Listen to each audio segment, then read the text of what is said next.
At certain times in our life, we all go through changes.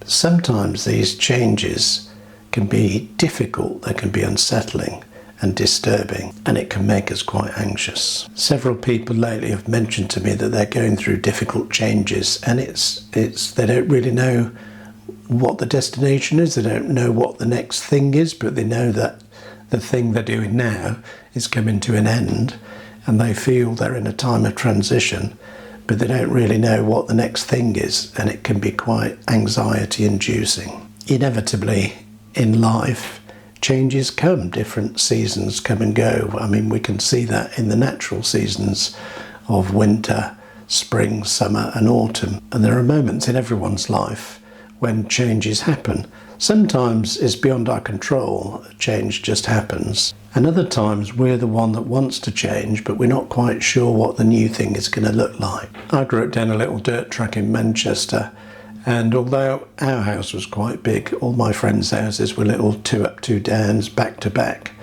separated by little dirt track alleyways, and then the area had lots of mills and factories in it. But in the school holidays, we sometimes got taken on holiday, which was fantastic. And I remember as a little kid, it was a real adventure. Like my dad didn't drive, so he'd order a black cab that would come to the house. So that was an adventure in itself. And the cab would take us down to, I think it was Victoria Station in Manchester, to catch a train to North Wales, where we always had our holiday in a little caravan somewhere by the coast. When I was a little kid, I was fascinated by trains and anything to do with the railways. In fact, sometimes me and my friends used to just go down to the local level crossing and watch the trains come past. This was in the days of steam. Diesel trains were coming in a little bit in the 60s, but most trains were still steam trains. And we used to go down to the level crossing and watch the trains come past. But when we go on a holiday, we actually went to the big station in Manchester, and there we caught the train. And as I said, it was all steam trains, and I just loved being in that station. You could have just actually left me in the station for a week. I would have been completely happy watching the trains come and go.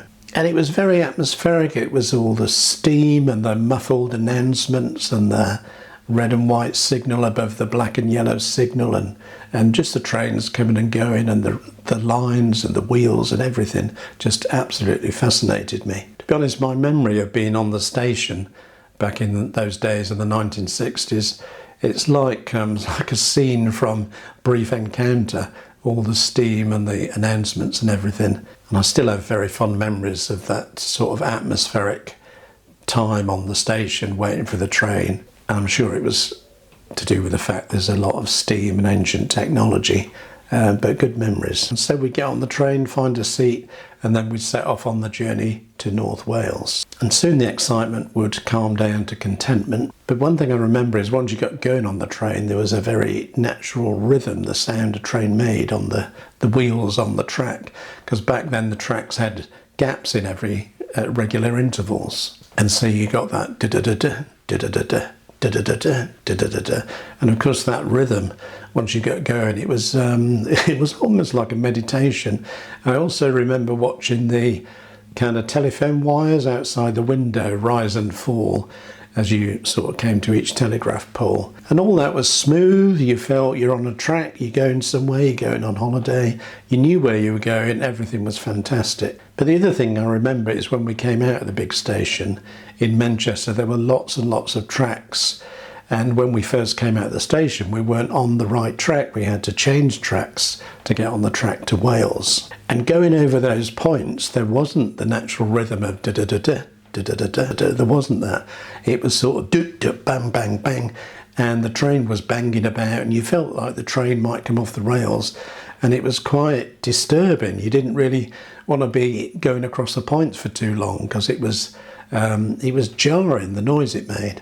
But soon you got on the right track, you settled in, and then the rhythm of the train took up again and everything was calm. And whenever I face changes in my life and I'm not sure what the next thing's going to be, I'm always just reminded of that kind of clunkiness and that jarring of when the train came out of the station over all the different points and the train was banging about, and it was really unsettling. And when we change tracks in life, it can be very jarring and unsettling too, especially if we don't know exactly what the next thing is. We might have a kind of general direction, but we don't know the way to get there. And the change from where we are to where we're trying to get to can be very unsettling. But past history tells us we will get on the new track and a new rhythm will begin and we'll settle into that rhythm. But I also have another memory of those childhood holidays, because one year we didn't go on the train. We still went to North Wales, but I think my dad said he'd met someone at work who had a caravan on the same bit of coast,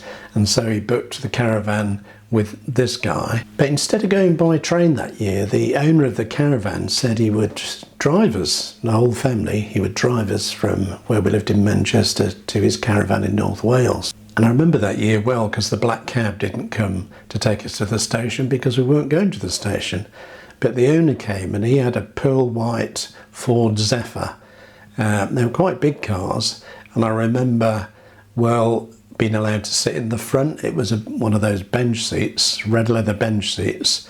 My mum and two older brothers in the back seat, and me, my dad and the driver were in the front seat. And I don't remember much about that journey. I don't remember like as much as I do about the train journeys, but I do remember going on to the different beach, because the caravan was in a different place to normal. And the beach we went on is in a place called Talacra, I think that's how you pronounce it. And I just remember as a little kid playing in the sand there. I'm sure my parents were around, because they always were, but I don't have a memory of what they were doing. And I think my older brother's gone to paddle in the sea or something, but I was just happy kind of playing in the sand. And I remember it being quite sort of dry sand, not the sort of wet sand you could make sand castles out of very easily, but just playing in that and digging in the sand. There was a gentle breeze coming off the sea, but also on the beach, and it's still there, was a lighthouse. And I think this was the first time I'd ever seen a lighthouse close up. And I was just sat there on the beach with my fingers playing in the sand, the breeze coming off the sea, and looking at this lighthouse and thinking, how fantastic is this?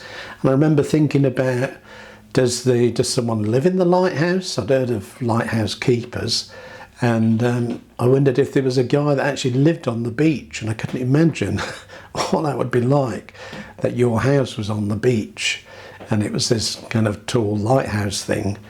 Absolutely fascinated. And then I kind of looked out to sea again. I think it was one of the first times I remember just having one of those moments where you're just at one with the world. You know, when you're not thinking of the past, you're not thinking of the future, but you just come into the now and you're just aware of what's happening right now, and you somehow kind of just feel at one. It's quite a spiritual thing, really. As I think back, the difference that year was we didn't get the train, but we got this lift in a Ford Zephyr.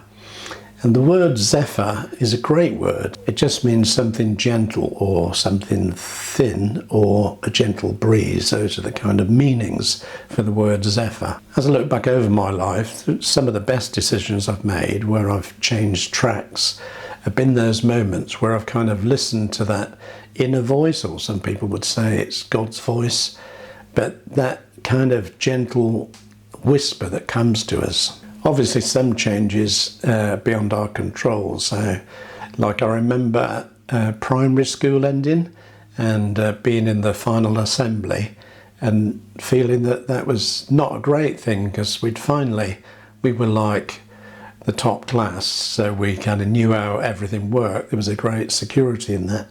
And suddenly thrown into high school, which was a nightmare, where you didn't know anything or anyone. And then from high school, suddenly in the world of work and having to turn up on time and, you know, getting paid not very much for what you were doing. Those kind of changes weren't really in my control. They were just things that happen at certain points in life. But there's also been other changes, like when I felt called to ministry, and following that came with, like the zephyr, the still small voice speaking internally, and you had to kind of make decisions to follow that voice, and that led to the setting up of the work I've been doing for over 35 years, and the last 25 years kind of being international and helping thousands of people in Africa and relieving poverty and building schools and building an orphanage and writing books and all those kinds of things. So here's my thoughts. If you're going through changes and transformations and transitions that you're finding difficult, when we change track, it is unsettling as you go over the points to get to the new thing. It just is. It's never not going to be unsettling. In a way, we have to kind of embrace that discomfort and trust that we will get onto the new track, and the new track will eventually give us its new rhythm, and the new rhythm will be calming, and we'll just settle into the new rhythm on the new track. It will come. But the second thing today is that we can listen for that internal voice, that gentle whisper, that still small voice, the voice of the zephyr, who may transport us to the new thing, who may reveal the new thing. We'll still have the discomfort of going over the points onto the new track. We can only hear if we have moments where we become still, we meditate, pray, whatever you want to call it, and maybe keep a journal and just listen to what life, the universe and God is saying to us. Listen to that voice of the zephyr. Listen to that pull within, that kind of you just feel pulled towards something new, and listen to that still small voice.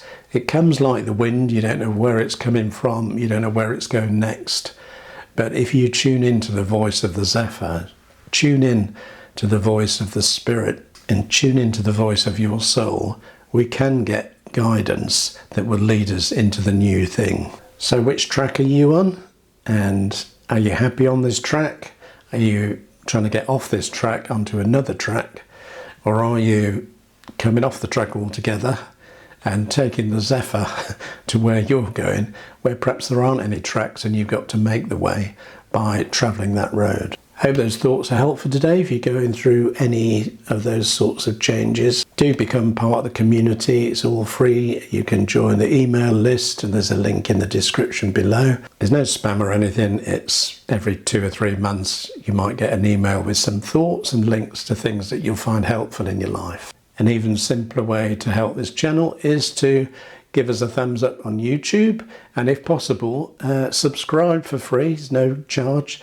Just hit that red subscribe button and then click the little bell icon so you get notifications of new videos. And check out other resources on my website, which is donegan.life, and I will see you next time.